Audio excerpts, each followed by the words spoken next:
He is DJ Schweitzer. I am Jeremy Lance. And unlike most things, we have not been postponed for COVID. No, not yet anyway. No. There's time. Still plenty of time. You have not clocked in on that one yet. I've not. I've been lucky to avoid Clean it. living. So far, there has been. I've always said back in like February of last year when this whole thing first started breaking in the news.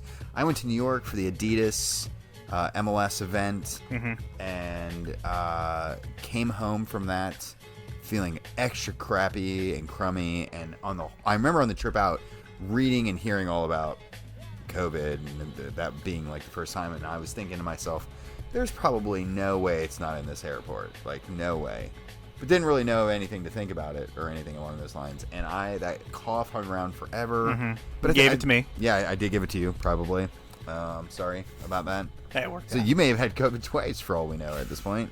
2 times. Couldn't survivor. even get tests for it back then, so who even knows? I did get tests for the flu at that time, and it was not the flu. Okay. So it felt like the flu. I also got a test for the flu then. Yeah. It definitely wasn't that as well. Looked like a duck and quacked like a duck, but Yeah. the test results said not a duck. Yeah. But so far I have not been a duck yet either. So I've been lucky to avoid it. Did got my booster last week, which was good. It murdered my arm for a night. That kind of sucked. I got mine. Gosh, it's been almost a month since I got my booster. Lucky. Well, that's how it is. Yeah. I don't know. All 3 shots. I don't know if I could really say I had like a negative side effect. I'd really say it was a positive side effect, and that was the following day. I was just really tired and went to bed at like 8:30.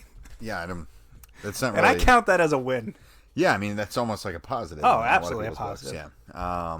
But no, we are on for the time being, and we are rapidly approaching holiday festive season in the soccer world, which is frankly like the best time for soccer and all the endless matches that it becomes. And this year we're really seeing a knock on from the calendar being moved around for next year's gigantic pause for the World Cup.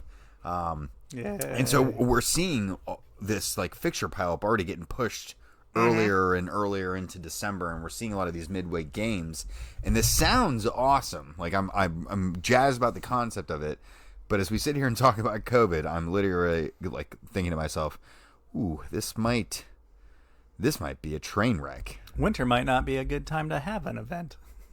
Well, I mean, I hadn't even thought about the World Cup. Yeah, that's what I'm thinking. Like, I'm more just thinking this fixture pile up, like all these teams crossing paths, like guys going different directions. That's maybe a questionable move. Yeah. There have been people sometimes mooting this week that we could see a return to stadium lockdowns as well. Yeah, I definitely. Yeah, I think you might see some reduced capacities. I think. Yeah, the real issue is if you just have too many, and we're kind of already jumping into one of our topics. So let's just go for it. You're already kind of having it. It has hit Spurs. It has hit United. They've had matches postponed already. Spurs weekend match postponed. United's match that was supposed to be today, here Tuesday, postponed. 1 or 2, okay, that's fine. But like all of a sudden, if we're hitting a weekend and like 6 of the games are like in question, like at that point it's like, okay, what are we doing here? What do we do?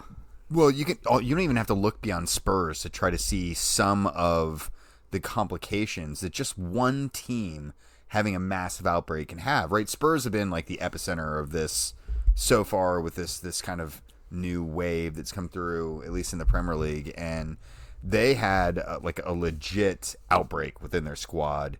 And ahead of last week's midweek fixture against Stade Rennes in the Europa Conference League, the all-important Europa Conference League, of course, it basically rendered Spurs incapable of even fielding a team. I think they had 10 outfield players, like senior outfield players, even available for selection. Yeah, because it's like all you wait from competitions where you have to you can't just go throw the youth team out there. Like, they have to be registered for that competition. Yeah, exactly. And so everything goes through a little bit more stringent rules.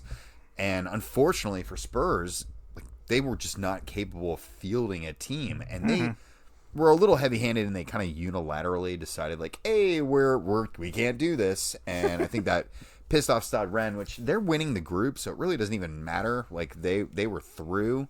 Where it really comes into play is actually a team you're pretty familiar with, or at least where their players end up, is Betis. Yeah, okay. It was either them or Spurs who would go through based off of whatever would have happened in this result. And ultimately, because of the way the European rules are written with COVID, Spurs are technically supposed to forfeit this match. They weren't capable of fielding a team. UEFA's kind of giving them some gray area to say, like, you can get it in before the end of the year, then it's fine. Don't you just want to forfeit the match? A little bit. Like, this is where this gets it's like, extra hairy. Why are we putting effort into playing a conference league? Because we haven't won a trophy in forever, and this seems like a competition we are legitimately capable of winning. I don't know. Leicester's coming in. Whatever. They're terrible this year. And Brendan Rodgers hadn't heard of it. But yeah, right. He's gonna win it. But that wrinkle makes it just so much more complex. Spurs want a chance at this trophy, regardless of how stupid it might actually be. And I'm kind of supportive of that idea, but the rules are rules. They probably need to be bowing out of it. So that's one team, just one team having a massive breakout and it causing chaos. It's spreading out across the continent. Right. Like, so just them alone, they had their Conference League match postponed. They had their weekend Premier League match postponed against Brighton Hove and Albion. Yeah, so they were playing two different teams there. Yep. And then, like, we don't know if they're playing this midweek. Like, has that been officially said if that game's going on or not? It sounds like it probably is, or they're going to attempt to do something. Maybe that guy will manage. Oh God. I mean, if we get the gimlet back out there, it'd probably be worth it. Tim Sherwood action. Yeah, I mean, no, please don't subject me to that. I'd rather have COVID, long COVID, even. Like, give me long-term suffering over Tim Sherwood. I don't need that in my life. So that's multiple matches now that are in doubt, and then need to be rescheduled, and then needs to be refigured. You have United now; they had their match postponed with Brentford today. Right. Obviously, that puts this isn't going away overnight, so that puts then this weekend's match in jeopardy. So then that's two matches. So now you're talking three teams there that COVID's going to ruin Boxing Day, isn't it? Probably. That sucks. Next year we get like the big grand Boxing Day, though, right? I believe the way that they've set up the schedule is the Premier League will return from break on Boxing Day. Ooh, I could get on board with that. Which would be pretty sweet. Like the I grand really return. Get on board with that. Post World Cup return. That'll be some show. I won't endorse the reason why we will get that show. No, but just like how like you hear like, oh, next year there's gonna be World Cup matches on Thanksgiving Day. That's awesome, and yet I'm not supposed to be happy about what's happening. Yeah, I think how many people died to have World Cup matches on a Thanksgiving It's not Day. good. Yeah. It's a bad scene. I am stoked about that, though, because it'll be like, no, football. MLS is going to be deprived of their brilliant idea one year after its inception. Just when they came up with something good. Yeah. So, yeah, COVID is really just rearing its ugly head, and I think it's really safe to say at this point that it's going to only get worse from here, right? Yeah, I mean, I don't know about when you say worse. I think we are going to more probably postponements. Yeah, we're going to be dealing with this very fluid situation probably for like the next probably into like mid-January. Well, I would say from the like infection standpoint, totally, but we're going to be dealing with the effects of this. Right. Easily through the end of the season. Right. How are you reschedule? Because when it's all said and done, you're probably going to have. You could have 15, 20 matches. You got to find. I was going to say that. For. I was wondering on the way down here, like, how many matches do I really think are going to get postponed this season? How do you put where are those going? Yeah, this is on top of Spurs, by the way. They already had that match at Burnley postponed because of the snow a couple weeks ago. Oh, yeah. So there are already 2 matches in the hole here. Jeez. Yeah. Not to mention the one that they have to make up in Europe as well. So it is a really hairy situation that I do think is only going to get worse from here. I'm curious too how impactful we feel like this is going to be on the season and the results and the people's places in the table.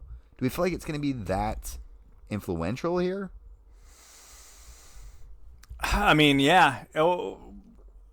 You could see that from either just just really tough schedule congestion late in the season, or one of the things that may very well happen is that the Premier League is going to try it. So they're gonna hit that point where they're like, we just can't have all these matches be postponed. Get whoever you can get. Like, just field a team. Field a team, and you're going to have a Liverpool and a Chelsea and like these contenders, or a West Ham who, is having this great run, like having to field like very subpar, substandard teams, and probably dropping results that they otherwise wouldn't. Yeah, I think that's going to affect things. I think this buries anyone outside of like the top 4 or 5 teams, maybe 6. Right. Like all these big clubs are at such an advantage here with academies that are stock full of good players. And that's why I think of like West Ham. Like they're in that mix with all these big clubs, and if they have to dip into like playing a reserve team essentially, like that's not going to go well for them the way like Chelsea or United could scrap together a pretty solid 11 and that's to get a match done. A team that's just having like a good year, yeah. Right? Think about at the opposite end of the relegation table, teams. Like there is undoubtedly going to be a team in that type of scenario that is going to be forced to play a game that their survival hinges on in some capacity.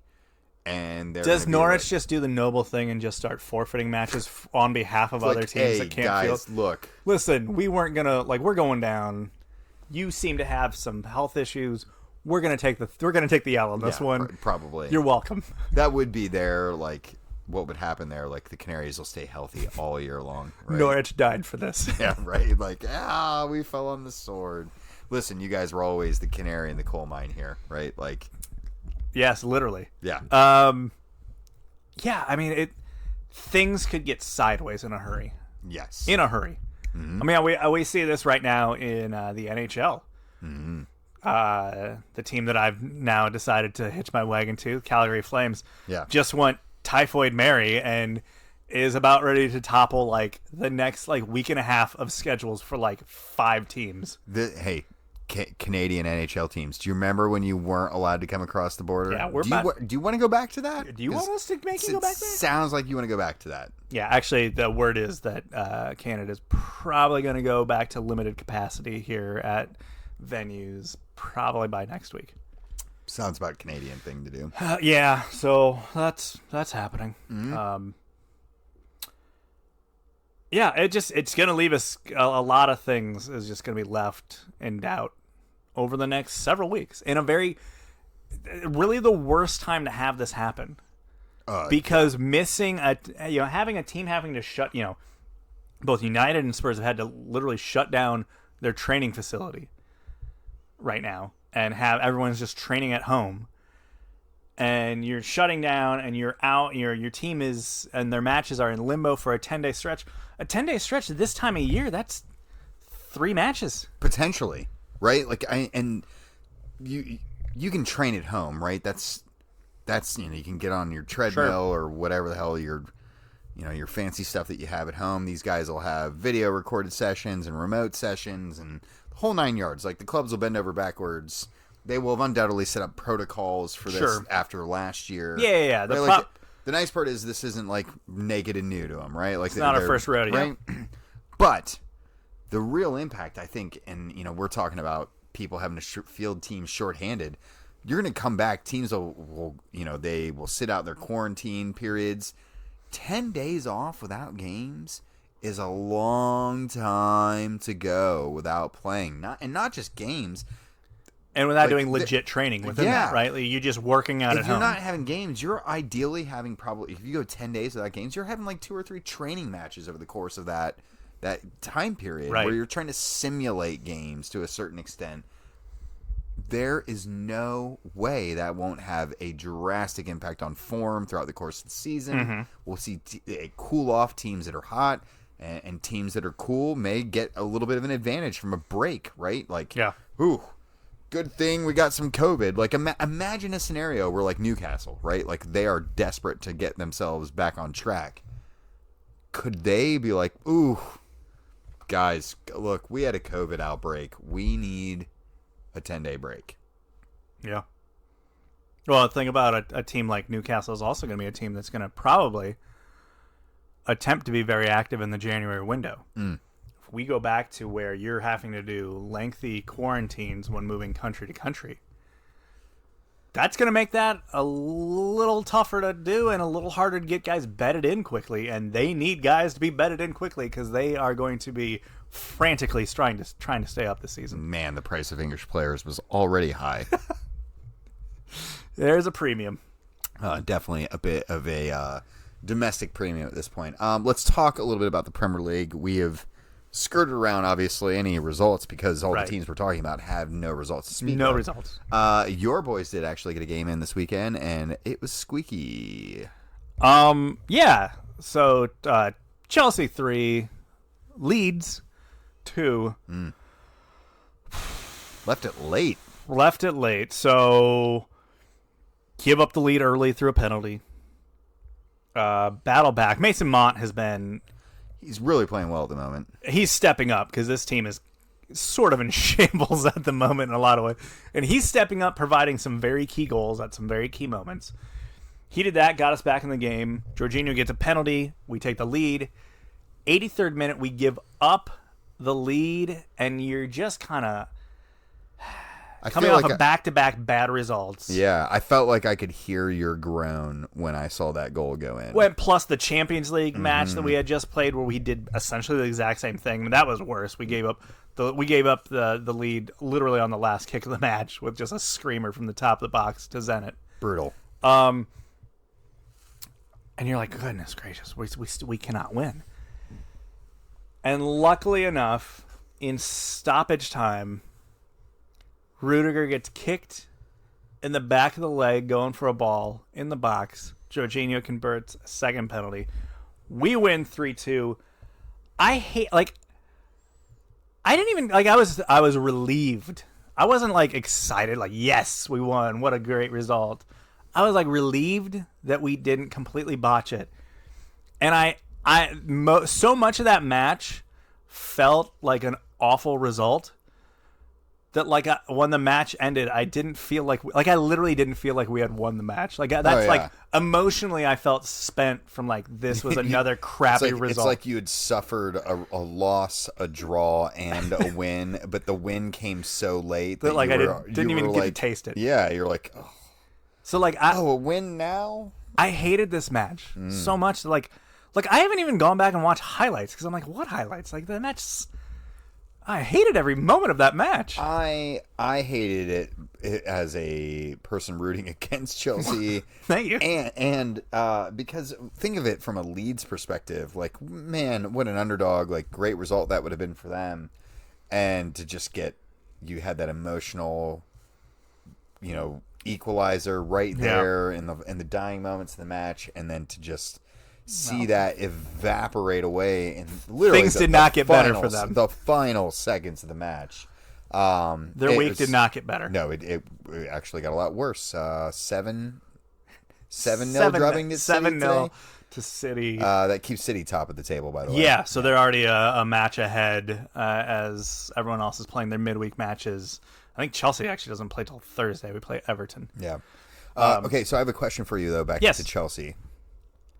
When everyone's fit again, okay, do we feel like we're just gonna get like everyone's gonna be back on the train and we'll be chugging ahead, or do you feel like some of the mojo has been lost? I think some of that early season mojo when we were just kind of just riding a heater, that's definitely you're not getting that back. Yeah, you guys. You got to build that back, and it's going to take some time. Good at the beginning of the year. I think a lot of it will come down to actually who is getting us back, Yeah. Like, if we come back and Lukaku's still kind of a bit of a ghost and not finding the score sheet, that's problematic. If we come back and we're still, we're getting results, but our backline's still just giving away just stupid penalties and giving away stupid goals, that's not great. These are not sustainable things. So yeah, I don't know. They need to get healthy, and they need to be able to be the complete team that they were. Sure. And they're far from it right now. Yeah, they are definitely not that. Liverpool win, City win twice, so they stay ahead. Yeah. Chelsea in third. Mm-hmm. All the big teams winning by penalties this weekend, by the way. A wild one. You notice that? It was a weird United weekend for won, penalties. beat Norwich 1-0 on penalty. City won at the weekend 1-0 on penalties. You guys won by a bunch of penalties. Yeah, Jorginho had 2. Yeah. There were just penalties. And Leeds had one. There was 3 penalties in that match. There were penalties all over the place this weekend. And I do feel like we are encroaching in a little bit on that VAR territory again. Going like, holy hell, like what are we doing here? Like, is this really what we wanted? Is this making things better? I don't know. We're just going to adopt F1 rules and just make up the rules as the game is going. Oh my God. I don't know anything about F1 and just watch everyone lose their mind on Sunday. I knew it was a big race. So it was the end of the season. Yeah, so I was like, I'm going to turn into this. There'd been a lot of hype about it. F1 seasons haven't been tighter than they were I knew in that. like decades. I knew that it had been really tight, and top two racers were tied on points. Mm-hmm. So it was all up for grabs in the final race. And that I tuned in for like the final 20 laps or so. Okay. I caught the very beginning of the race and knew that there was some. So you saw the lap 1 controversy. Yeah, that was weird as well. Where they were like, yeah, he clearly cut off part of the track there when he went off there, but I guess he kind of gave back enough of it, so we're just going to let it be. Yeah. And you're like, oh, that doesn't seem correct. But yeah, whatever. Yeah. It was a lot, and I went, wow. I tweeted this after the game, or I keep saying the game, after the race. It was like F1 out here making like VAR look competent. Yeah. And it really did. It was like wild.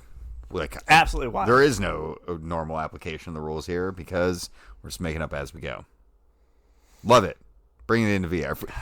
Just make VAR be the total chaos agent that we need it to be. Isn't it already? Who knows how it's like a magic 8-ball. What are you going to do here? I'm shaking the mic. How will this match be destroyed? Oh, man. This one says we're going to lose 3-0 now thanks to penalties. This one says offside call that is so marginal that a computer couldn't possibly get that line right. Offside. Oh, wait, that happened last week. Yeah, we had an armpit handball this weekend too. That was a good one. What match was that? Was that the Everton match?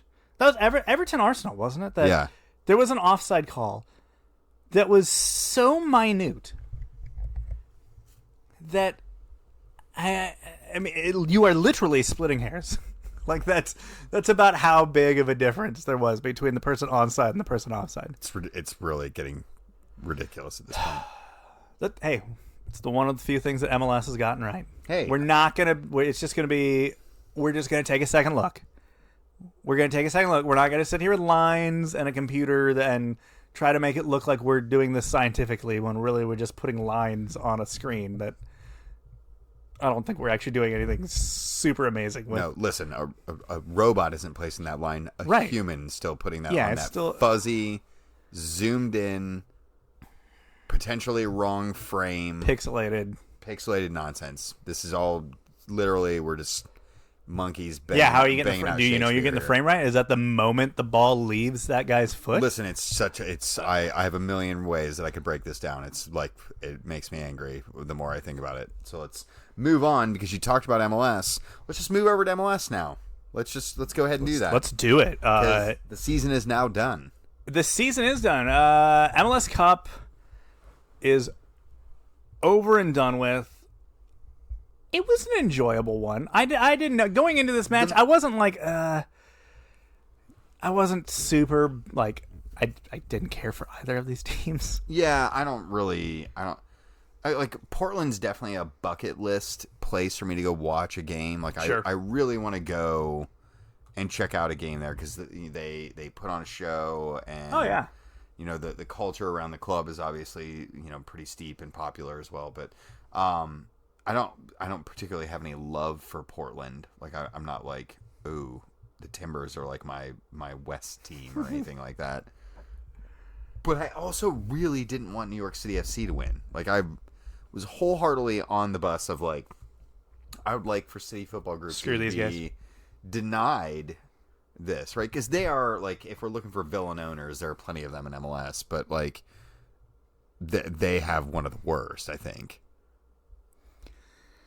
Yeah. I mean, yeah, I would say both ownerships not painting themselves in glory this season. No, that's a fair point. A perfectly fair point there.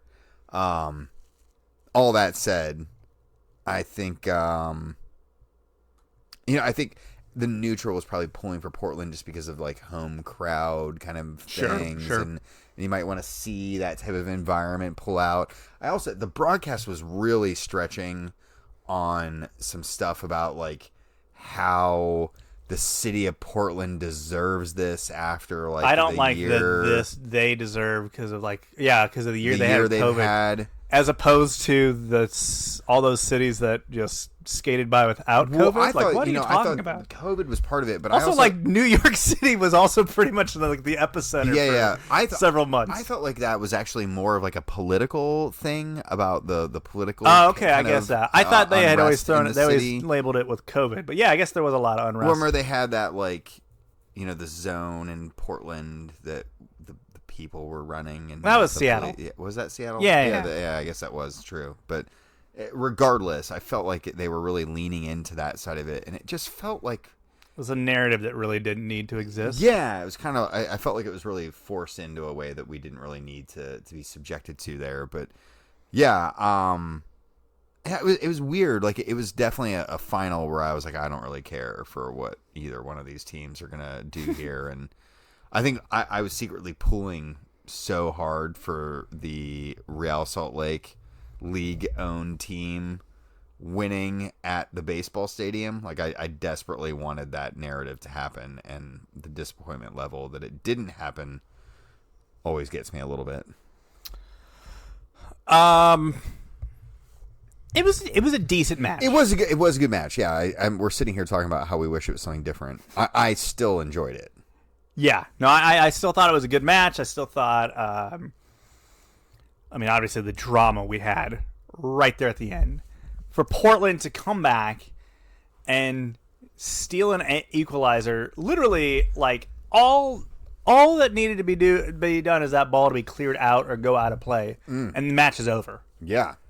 I mean, the whistle was in the mouth at that moment. Here's what I was really annoyed about. We had ordered pizza. Okay. And it was carry out. And I had... Based on the flow of that match, I had made the decision that I didn't think it was going to overtime. And so I walked out the door literally 2 minutes before that goal went in. Now, of course, I was listening to the match as I was driving, but my frustration level was very high when I got back. I did a similar thing in which I put in our order that I was going to go pick up like in the 90th minute because I was like, well, this is over here in a few minutes. I'll go run and get it. So like then like we go into the added overtime. I'm like, crap, I don't want to leave. Yeah. Especially since we'd already seen the Steve Clark gaffe in the game. He had already patented gotten that out of MLS the way. Cup final. I thought for sure that this thing was sealed up, and man, he always likes to do it early. Yeah, I mean, gets it out of the way. I mean, that one in Columbus, he got it real early. Literally moments into the match, like 90 seconds. But all that said, it was an entertaining match. It was well watched. Their most watched broadcast since I think 2009, which I guess is a good thing. It was still behind every NFL game and Army Navy, I think. But actually, it did better than Manchester United on NBC that same day. That's good. I'd say so. I think that's a good thing. Yeah, I'd say that was a pretty You good one. hope that would be the case. I mean, I don't know that it's anything to get really excited about. I think it was like it averaged 1.5 million viewers. Yeah. Which is good. It was the best since like the 2011 Something along final, which was like a Beckham LA Galaxy final. Oh yeah, you'll have that. So like that obviously was going to get some extra eyeballs. Yeah. I don't know if you can do this real quickly, but I have pulled up my predictions. I don't know if you can go find yours right now. I'm glad you did. It will take me just a moment. So Okay, go ahead and, so I pulled up do my that. predictions as we've now closed the book on the 2021 season. I'll just start with we always like to do like the 3 things that we're looking forward to, or 3 things we want to see in the season. Okay. Here were mine. Another young American shines and then makes the jump to Europe. I mean, like, what's that Italian club like signed like 8 dudes? Yeah. Like they just really went did. like wild. They're like, we're just going to grab all of you. Yeah, we're just gonna be Club USA over here. So I would say that happened. Yeah, it did. I also had a team or a player becomes the heel of the league.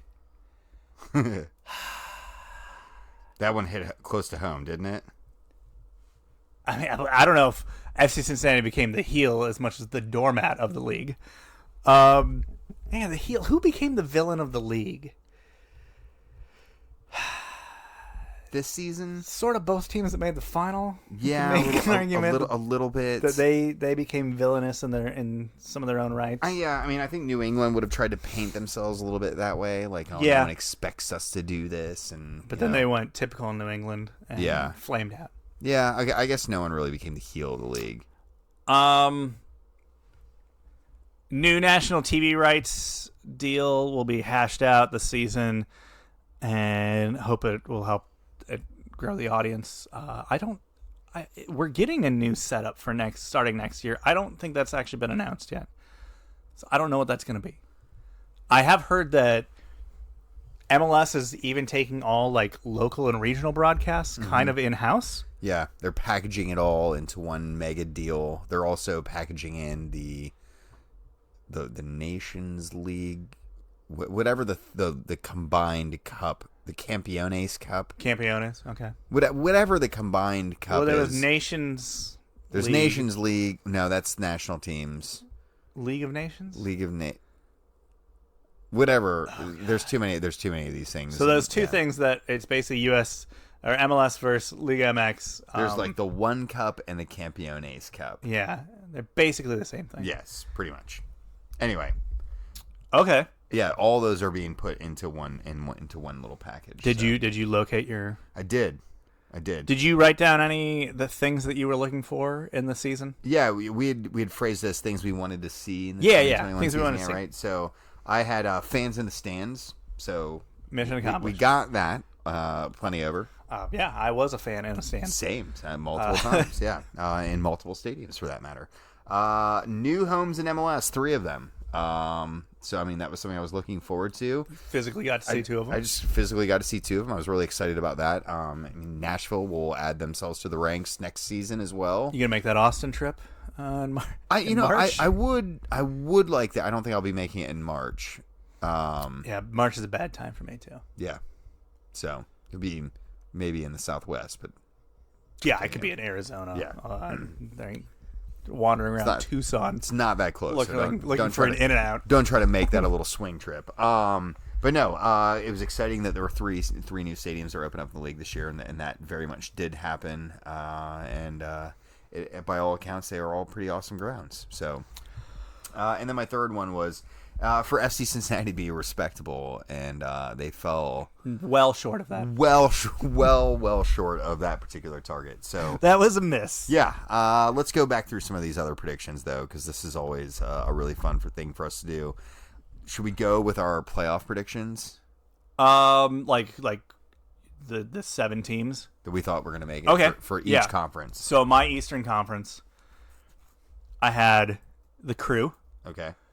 They did not make the playoffs. No, they did not. I also had them at the top. So. I had Philadelphia Right. Union. They made the playoffs. Right there with you. Yeah. Atlanta, they did make the playoffs. Okay. They were immediately out, but they were in. Okay. New England, okay, got that one. NYCFC, got that one. Orlando, no, yes. Yeah. They They made the did. They playoffs. did make it in. Yeah. And New York Red Bulls. So I'm looking over here. I just pulled up the actual standings. New England finished top, obviously. Philadelphia, Nashville. Neither one of us had them in the pick. Nope. NYCFC, Atlanta United, Orlando, and the Red Bulls. So you weren't too far So I off only on got that. one wrong. Just the Crew. Yeah, the Crew. Swap. Crew was my one error. Swap Nashville. You did pretty good Picked there. the wrong yellow team. Yeah, we were pretty consistent. I had Columbus, Philadelphia, and Atlanta as my top three there. Okay. So obviously not great. I then had Orlando. Okay. So not too far off. New England, okay. NYCFC, and then FCC. So we finished well short of that mark again. We'll just remind ourselves. Out West, how did you do out West? Bad start right off the top. I had number 1 seed LAFC. Same. Didn't even make the playoffs. Yeah. Go ahead and say right now I had them listed as Supporter Shield winner. Okay. Again, did not make playoffs. Seattle, Sporting, Minnesota, those all made it. We're good there. I put San Jose. That was a bad choice. I also had them in mine as well. Why was everyone high on San Jose? We were all high on Almeida and the things that he was doing out there, and it just never really took off. Yeah, that's a mess. It seemed hip and savvy at the time, but we were all wrong. And then I finished off with Galaxy and Portland. So I had Portland as the 7 seed. Ooh. But Galaxy and Portland, 2 teams that actually did make the playoffs. So that is good. I was bad too. I had LAFC as my top seed out west. I had Portland in second though, so not too far off there. good. Minnesota, Sporting KC, Seattle, and then Colorado. I also had picked them as kind of a surprise one in there, and that they were at that point, and then San Jose is how I closed it out. My Supporter Shield winner, I already gave yours as LAFC, way off there. I was off Wales a bit too. Columbus. Yeah, Yeah. that didn't go well at all. Yeah. So we both picked teams that didn't make the playoffs for a Supporter Shield winner. Who'd you pick for the champ? Yeah, I picked LAFC, so... Okay, I at least had a pick that, for most of the year, looked like a great one.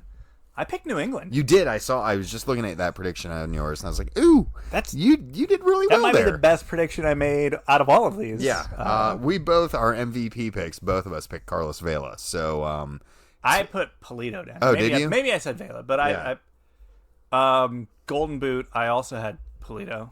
I had for Golden Boot.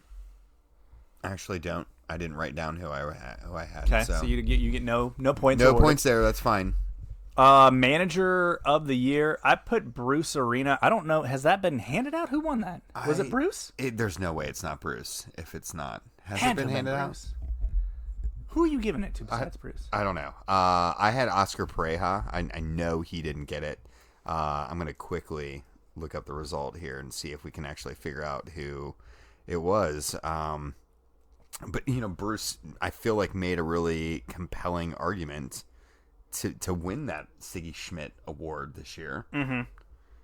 And sure enough, Bruce Arena was the man who got it. So look at you. Look at that. I got one right. Look at us. My dark horse, I picked Cincinnati. That was wrong. I picked Orlando. I'd say that's a win. Yeah, I'd say that's that's a win. too far off. They were really good at the beginning of the year. Yeah. Did really well, faded towards the end. Faded and then got themselves back into because they almost slipped out of playoffs at the end. They found a little bit of heat at the end again. So at least one correct prediction I feel like in there. Okay, good deal. Yeah, not too bad. Winners and wankers? No, not yet, because we had one other topic that we kind of jumped around in our running order here. Somewhat of a wankerish topic, though. Yeah, very easily could have been our wanker, and I think we both decided to go a different direction, so we had to get this on the topic because UEFA held the draw for the Champions League, which is hands down one of the most pointless and unnecessary extravaganzas that is on the annual football calendar. Like, we don't need this. And they milk it too. Like they draw this thing out. It is unbearable watching. Like if you like cringy things, it's like right up your alley. And unfortunately, they found a way to make it worse this year, which I didn't think it was really possible for them to do that. They did it. So how they went ahead and made it worse, there was no, old men struggling to open up, balls this year like it used to be, which was always like kind of comical if you were like looking for anything enjoyable in these. You're like, look at these arthritic dudes these greats of the game struggle to carry out the most simplistic physical activity, and we didn't get that this year. We got an electronic draw from UEFA. Still had people coming out and showing us things which we didn't need to see, but ultimately the whole damn thing had to be scrapped because the computer blew it.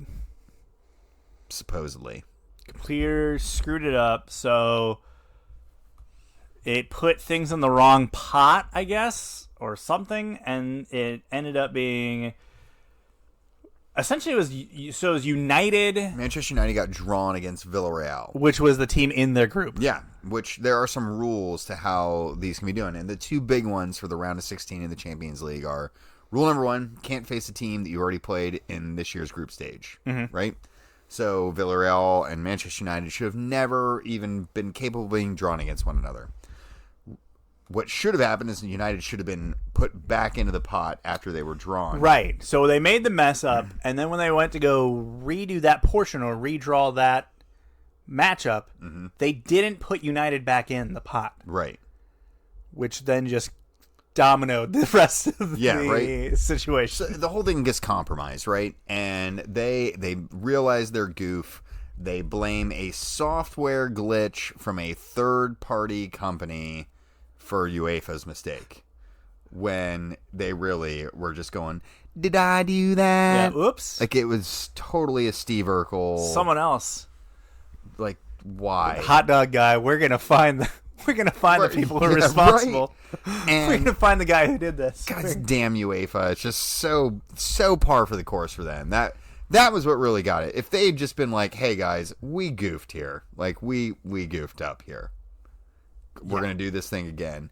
I think they might have bought themselves a little bit more leeway. Not much, but a little bit. But they decided, hey, we're going to do this thing again. And I don't know if you would be surprised by this, but a bunch of teams thought that was a shitty idea. I kind of did too, because it was like, we had some really good matchups originally. We did. The matchups were way better, actually. You think? So you had Atletico Madrid, Bayern Munich, good matchup. Yeah.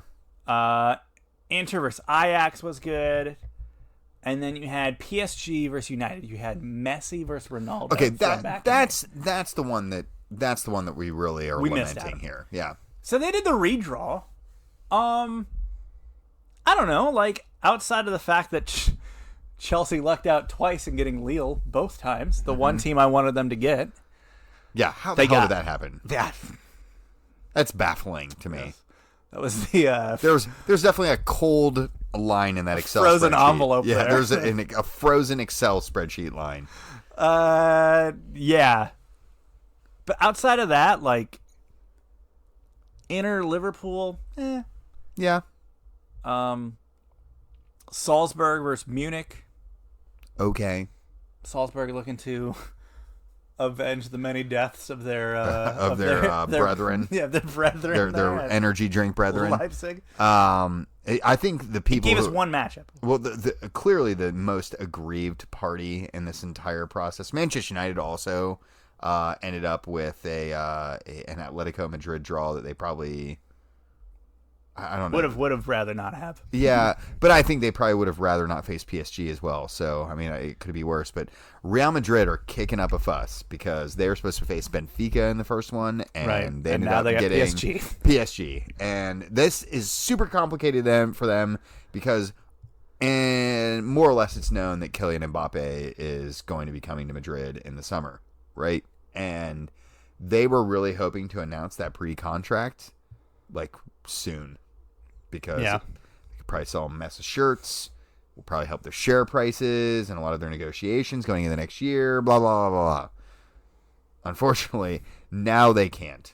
Like, they really cannot do it right around this game, because if they do that and they lose, really bad look on their part. Bad form. Just will look terrible. If they win, then it makes it like just weird and kind of icky. Like, oh, we just punished the guy who's getting ready to come here. So, yeah, it's just a funky little situation that's brewing in that neck of the table. But what an utter clown show from UEFA. Yeah, I remember I woke up because I think it happened. The original draw was basically at like 7 a.m. Eastern time. So I woke up and saw the result. I was like, sweet, we got Lille. Like, that was exactly who I wanted us to get. Couldn't be bad. And then, like, I get up, I go take a shower, I get out of the shower, and I'm like, I have all these notifications, and it's like FOTMob and ESPN, all these things like blowing up, like, hold everything, they're going to redo it. I'm like, well, of course, we've got the draw we wanted, and now, like, then this redo, we're going to get, like, freaking Bayern Munich now. You didn't. You got Lille we got again. Lille again. Black magic is what that is. There's no other explanation. Roman knows what to do. I didn't look at the Europa draw. Was that any good? Where did so that's the other, I guess the other Champions League news that we didn't talk about last time because it hadn't happened yet. Barcelona biffed it and they got put into Europa. Yeah, there are a couple of bigger teams that are floating down. Dortmund? Dortmund are going down as well. Rangers, I think, is in that mix too. Yeah, it's about where they belong. Yeah. Oh, sure.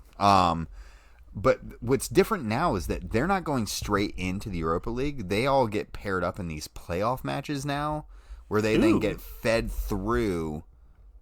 A winner goes through and faces a team that's already like kind of preconceived. Okay, and I like that better. Like, yeah, that's interesting. I like that better. It's annoying from a fixture standpoint if you're in that mix, but I really like that idea, and it makes it a little bit more fun, in my opinion.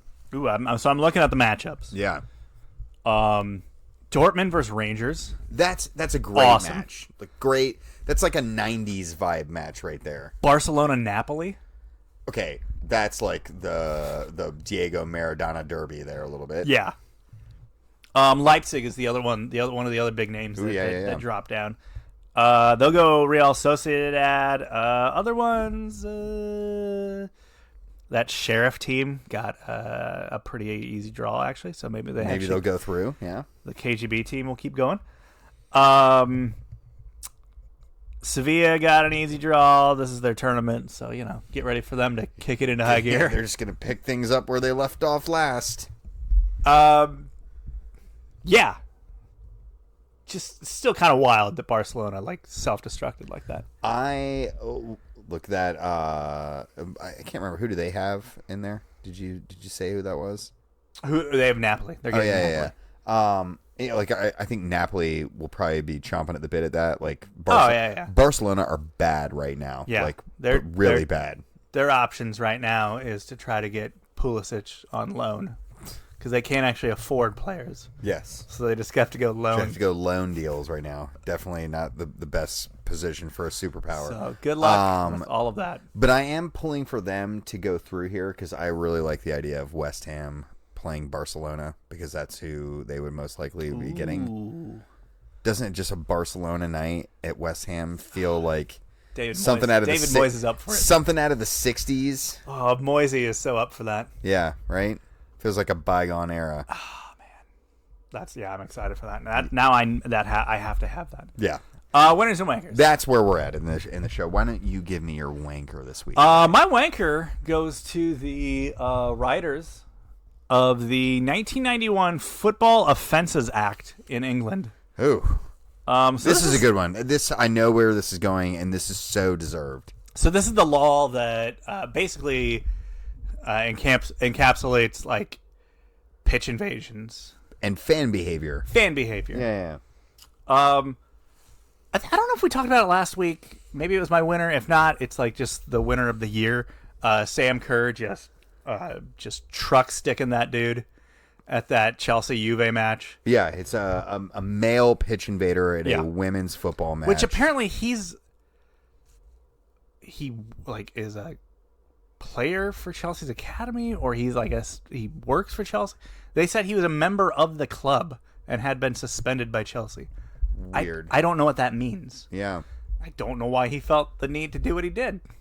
Well, and he was just kind of out there, like, walking. Oh, he was hamming it up, like. Well, so there's so much to break down about everything that was happening. You got the here. two stewards that are just not in They're any not hurry even to get They're it not done. even interested in trying to break that. They probably found it comical, I would presume. Like, ah ha ha! Look at this, breaking up this clown for all these girls He's out like, here doing he's stuff. literally doing like, I don't know if he was like He's posing Instagram for, Live. Yeah, Probably TikTok. whole thing. That's what all the kids are doing these days. Yeah, he must have gone faster then because it's only. I think those are only a couple seconds. Yeah. So, the 1991 Football Offenses Act covers pitch invasions, fan behavior. But basically, the way it was written to distinguish that these offenses are for essentially what they deem as quote unquote designated matches. So, like professional matches. So, like, obviously, they're saying, like, hey, we're not going to throw the book at, like, some guy, like, walking by the park who decides to, like, walk with his dog across your Sunday, pub league match. Like, that's not what we're here to do. It's for professional, it's for designated matches, professional matches, legitimate matches. Well, apparently in 1991 Brains, that did not include women's matches. And women's matches, technically by that law, are not designated matches. So that guy actually wasn't able to be charged with pitch invasion because it technically wasn't illegal based on the way that the law was written. I mean, kudos to his lawyer who wriggled him free of that one. I don't know what happened. I mean, basically, or the police who were like, basically were like, yeah, we can't do anything about that. that. We technically can't. These were deemed basically women's matches were not deemed professional or legitimate enough in 1991 to where we had to mention them as matches where you could get in trouble. Look, I could shake my fist at England over this a little bit, but I guarantee you we have plenty of laws on the books that are really. Yeah, maybe. I think you run out onto the field at a high school game. A cop is literally murdering you in front of, like, he's beating the crap out of you. Oh man, you will likely end up. You're getting stun gun. You will end up on a viral video. You're gonna get a knee to the midsection, and when they stand you up, the back of your hand is gonna be touching the back of your head. Yeah. It will feel great. Yeah, what a mess, though. Like, it's just a complete and utter ridiculous situation. Yeah. This guy's not going to face any real punishment for being a total dick. Like, it's unnecessary. Pitch invading's stupid, by the way. Unless you're a child who's evading his mother and that mother slips, then I'm all for it. All day, they didn't day. arrest that kid, so maybe, or the mother. That kid deserved it. The mom, too. My wanker this week. Got to make sure I'm on this season's notes here. I'm not. that's the problem here. There we go. My wanker this week. I went with New York City FC manager Ronnie Delia. Okay. Everyone has famously seen that he stripped down to his boxers. This was a promise or a bet? A bet or I think it was a promise. It's mostly a threat at this point, especially on further viewing, to strip down to his underwear if they were to win the cup this year, which, I mean, I guess is cool enough. Like, okay. I really don't have a problem with the whole stripping thing at all. I mean, it was like, it's slightly dodgy in 2021 culture, but like, I think it was done in a way that wasn't that didn't become problematic. No, it wasn't. It could have. It could have, but it wasn't. And at no point did it feel that way. No. But, no, I guess not, no. There were some moments where it could be interpreted that way. And I think there's a lot of us that were kind of just hanging like, okay, let's not go dark. Yeah, how much Heineken has been poured into his mouth out there? Oh boy. This is where I was really annoyed, though.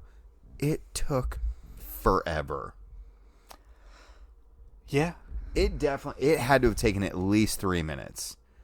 And it was those 3 minutes felt like 3 years. And it was like he was soaking it up. He was really living up every moment. And that's where it got a little inappropriate. It was kind of like, hey man, he did he swung his shirt around. Kind of stripping a little. When he did that, I was like, oh no, this is taking a turn. Yeah, it's not necessarily what you want to see. But if he had like tearaway pants on, that would have been hilarious. Oh, Like that would have been so fun. I'd have been all about it. And even as he was doing it at the start, I was like, oh, look at it, he's doing that. That's funny. He's actually doing it, because I'd heard about this beforehand. Right. Funny. They mentioned it on the broadcast. Yeah. It was not funny when I had to wait 3 minutes for him to actually get to what he was talking Listen, about. that belt buckle was tricky. He had to work on it a little His bit. hands were a little cold. Yeah, I mean, they were covered in Heineken. Yeah, it's slippery. It's tough to do. So there's my wanker. What about your winner? My winner, Vegas. You essentially have just been announced as the 30th club for MLS, as Don Garber in the State of the League said that in Q1 of 2022 they'll make the next announcement, and Vegas is the front runner. To which I and a lot of people said, "Who else is in the running? Yeah, who are they competing with? Sacramento right now? imploded. Like, you've literally removed them off the website. They're not that. They're not that. They're team not. anymore. You scrubbed them from your lexicon. North Carolina pulled themselves out. Yeah. Detroit thing never really materialized. Although I The think San they are still Diego in the thing never running. really materialized. I don't think we can say that Detroit are pulled out fully. I think they're... I think it's MLS wanted there to be a Detroit thing. Yes. They couldn't make it happen. They wanted it to be a San Diego thing. They couldn't get it to really move fast. They want a Vegas thing, and there's wheels to that. Yes. But, and we will hopefully have a guest on soon to talk about this, I think there's some machinations in the Detroit City camp. Well, I mean, they've already made one jump. Who do you think's funding all of that? Dan Gilbert? The other guy? One of the pizza guys? Pick your pizza. I just think there's something to sniff about there. So Okay. I don't know. Interesting. Yeah. And maybe I'm completely off there, but I feel like, and I don't know. I think there's some smoke there. Okay. I don't know if they're ready for that yet, though. They're not. Maybe they're. And I do think Vegas is actually where it's going to happen. The Vegas thing is crazy. Like, so when I first started in sports talk radio, this would have been 2010. I remember often the topics that would kind of crop up throughout the year. I remember one time we were the NBA was doing the All-Star game in Vegas. Sure. So the topic of I remember sports that. in Vegas was like a big thing at that time. Very much so. But everybody was going on the same notion that we had been going on for decades, that the leagues, because they don't want to involve themselves with gambling and because they don't want to be seen as being part of that, will never participate in putting a team in Vegas, and will never be about Vegas, and will never be about gambling. Fast forward 11 years later, and they're about all of those things to the utmost. Well, now that sports gambling has really mostly been opened up Pretty much.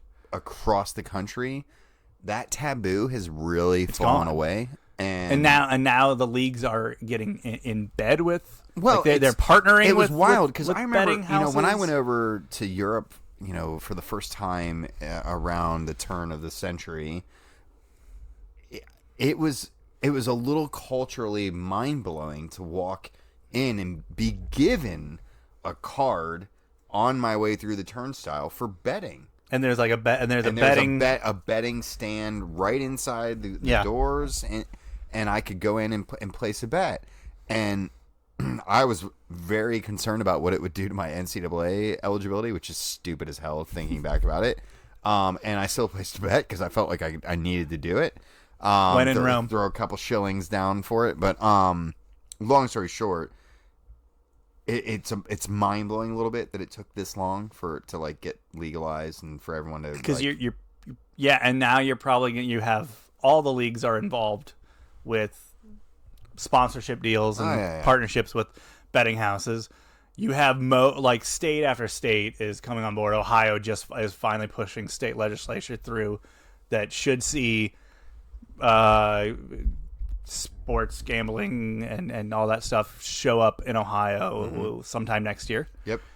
And then with just Vegas, you have an NHL team, you have an NFL team, and sounds like there's a good chance you're going to have an MLS team here real soon. And MLB is potentially in the cards as well. I mean, It is a full turnaround that I don't think anyone really saw, aside from people in Vegas who are like, this is inevitability. Yeah. And it is. Like, it's a big market. A lot of people want to go there. I am nervous. Like, MLS is the first big league, though, that's going to come there that will have, like, players who probably can't afford to live in that city. Yeah. I mean, I think that was when we were talking about, like, a USL team.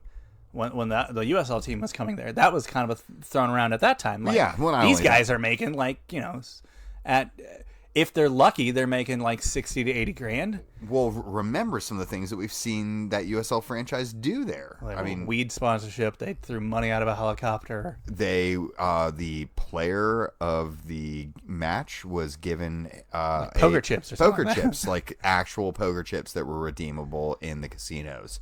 So, I mean, there's a lot of gray area that makes me nervous about Vegas and MLS's player payment brackets. I mean, yeah, they need to make good choices. Yeah.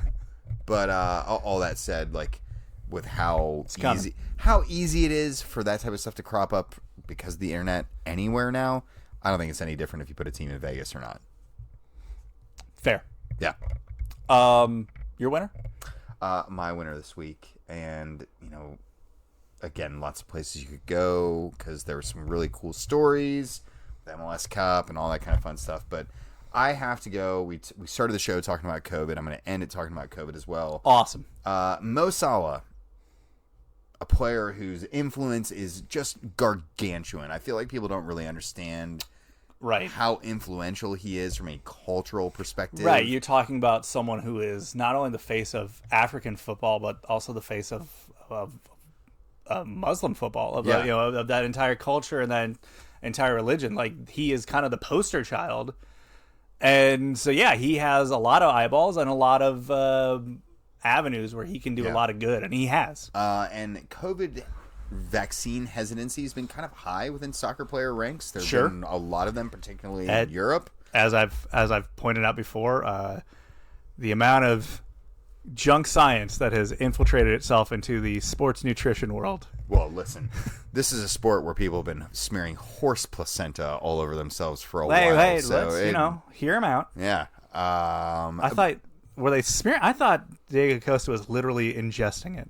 Maybe both. I mean, maybe that's why he was just a step above. We can't rule it out. All that said, Egyptian star Mo Salah came out this week with his explanation on whether he's convinced if the vaccine is something he should be doing. And he said they are doctors who have been working and studying medicine for years. If I said this is wrong, then I'm like anyone on the street who would correct my way of playing. The doctors and WHO said so we must follow them, right? We all know that the dude at the pub who's ranting on about the formation that some team's playing, or, you know, some dude who's on the bench and he's just going on and on about it. Mm-hmm. Literally anytime, you're like, I just don't know about the vaccine science yet. You are that drunk dude at the pub. Yeah. We need that to be extremely clear. If Mo Salah is providing and dropping these types of easy pearls of wisdom here, yes. You don't know any better than Jurgen Klopp, and you certainly don't know any better than any doctor out there who's spent their entire fucking lives studying this stuff. So please go out, just get your freaking vaccine, and let's get over all this stuff. So we got the kids got their second doses tonight. Yeah, and those kids don't like needles. No, we may have created a scene at least twice. My daughter punched me at CVS last week getting her first COVID. She literally punched me as she was in hysterics about getting my a shot. Son kept screaming, "Isn't there just a pill I can take?" And I was like, amazing. "Bud, you're thinking you're a little too far down the road. We are just with the vaccine now in this form, so that's coming. We're waiting for FDA approval here, That's dude. coming, bud. But as of right now, good for you for staying up with the science. As for right now, you're gonna go ahead and need to roll that sleeve up. Yeah. Hey, listen to Mo Salah and do your part here. Here we go. Yeah. That brings us to the end of this week's show. We probably just lost a bunch of listeners, but that's fine. If you made it this far in, congratulations to you. This is if you have been stunned by our pro-vaccine stance right here, you haven't been listening well enough. Well, if this is your first episode through, I apologize, and we'll never see you again. But if you do want to get a hold of us and complain about our takes on anything, be it soccer, COVID, or anything in between, Jeremy's at Jeremy Time at Wrong Side of Pond. Until next week. Bye-bye.